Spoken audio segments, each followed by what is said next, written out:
Friends, உங்க எல்லோருக்கும் இனிய கிறிஸ்து பிறப்பு நல்வாழ்த்துக்கள். இன்னைக்கு கிறிஸ்து பிறப்புக்காக வேண்டி நாம ஆயத்தப்பட்டுக்கிட்டே இருக்கோம். நமக்காக மனிதனாய் பிறந்தார் ஆண்டவர். எதுக்காக? நம்முடைய பாவங்களை மன்னிப்பதற்காக வேண்டி.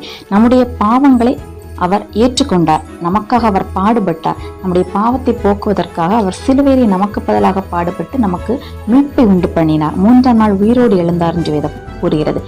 பாவிகளை ரட்சிக்க கிறிஸ்து இயேசு உலகத்திலே வந்தார் என்று 1 தீமோத்தேயு 1:15 வசனத்திலே நாம் பார்க்கலாம்.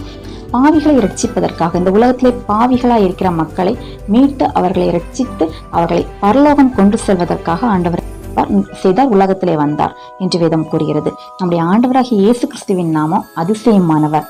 அவர் அதிசயங்களில் சிறந்தவர். அதே போல ஆலோசனை வழங்கும் வள்ளல், ஆலோசனை கர்த்தர், அதே போல வல்லமையின் தேவன், வல்லமை உள்ளவர், அதே போல நித்திய பிதா, முடிவில்லாத பிதா தேவன், லாஸ்ட்ல சமாதான பிரபு, அவர் சமாதானத்தை கொடுக்கும் பிரபு என்று வேதம் கூறுகிறது. அவருடைய நாமம் அதிசயமானவர், ஆலோசனை கர்த்தா, வல்லமை உள்ள தேவன், நித்திய பிதா, சமாதான பிரபு எனப்படும் என்று. அதனால் தான் தேவதூதர்கள் என்ன பண்ணாங்களாம், ஆண்டவராகிய இயேசு கிறிஸ்து பிறந்த போது எப்படி கூறினார்களாம், ஆர்ப்பரித்தார்களாம், உன்னதத்தில் இருக்கிற தேவனுக்கு மகிமையும் பூமியிலே சமாதானம், மனுஷன் பிரியம் உண்டாவதாக என்று. உன்னதத்தில் இருக்கிற தேவனுக்கு மகிமை உண்டாக வேண்டும், தேவனுக்கு புகழ் சேர வேண்டும். அதே போல பூமியிலே அதே டைம்ல என்ன காணப்பட வேண்டும், சமாதானம் காணப்பட வேண்டும். சமாதானத்துக்காக வேண்டிதான் ஆண்டவர் உலகத்திலே இறங்கி வந்தார். அதே போல மனுஷர்கள் மேல் பிரியம் உண்டாக வேண்டும். அதனால் தான் தேவன் என்ன செய்ய தம்முடைய ஒரே மகனை நமக்காக ஒப்பு கொடுத்தார், நம்முடைய பாவத்தை போக்குவதற்காக வேண்டி. ஆண்டவர் போகும்போது கூட என்ன சொன்னார் தெரியுமா, சமாதானத்தை நான் உங்களுக்கு வைத்து போகிறேன் அப்படின்னு தான் ஆண்டவர் சொன்னாரு. இருளில் நடக்கிற ஜனங்கள் என்ன செய்தார்களாம், பெரிய வெளிச்சத்தை கண்டார்கள் என்று ஏசாயா 9:2 வசனத்தில் நாம் பார்க்கலாம்.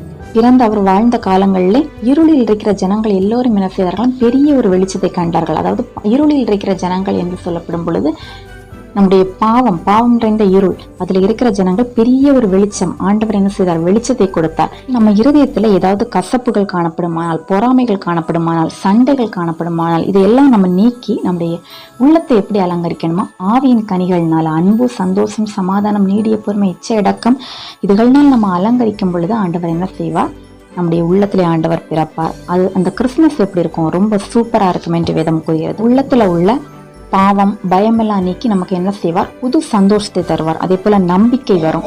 இதுதான் என்னது, உண்மையான கிறிஸ்துமஸ் என்று வேதம் கூறுகிறது.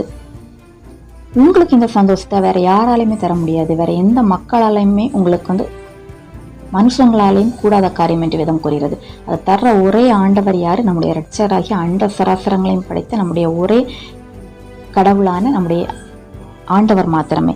மரியாள் என்ன செஞ்சாங்கன்னா, ஆண்டவராகிய இயேசு கிறிஸ்து அவங்களோட உள்ளத்துல பிறக்கிறதுக்கு ஒப்பு கொடுத்தாங்க. அதனால் அவங்க என்ன சொன்னாங்கன்னா, என் ஆவி என் ரட்சிப்பின் தேவனுக்குள் களி கூறுகிறது என்று சொன்னார்களாம். நாமும் நம்முடைய உள்ளத்திலே ஆண்டவர் பிறப்பதற்கு நாம் ஒப்பு கொடுக்க வேண்டும்.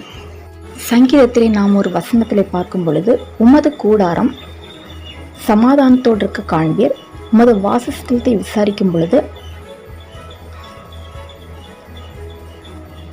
குறைவை காண மாட்டீர் என்று யோபு கூறுகிறார். அதாவது உங்களுடைய கூடாரம் நாம அவருடைய பிள்ளைகளாக வாழும் பொழுது நம்மளுடைய உள்ளத்திலே ஆண்டவருக்கு இடம் கொடுத்தால் ஆண்டவர் என்ன செய்வாராம், நம்முடைய கூடாரத்திலே கூடாரம் சமாதானத்தோடு காண்பார் என்று யோபு விளக்குகிறார். அதே போல அவரது வாசஸ்தலத்தை விசாரிக்கும் பொழுது ஒரு நாளும் குறைவை காண மாட்டார் என்று, நம்முடைய வாசஸ்தலத்திலே ஒரு நாளும் குறைவு ஏற்படாது என்று யோபு அதை குறித்து கூறுகிறார். விண்ணில் வாழும் தேவன் மண்ணில் வந்த தேனோ, மண்ணில் வாழும் மாந்தர் விண்ணில் சேரத்தானோ.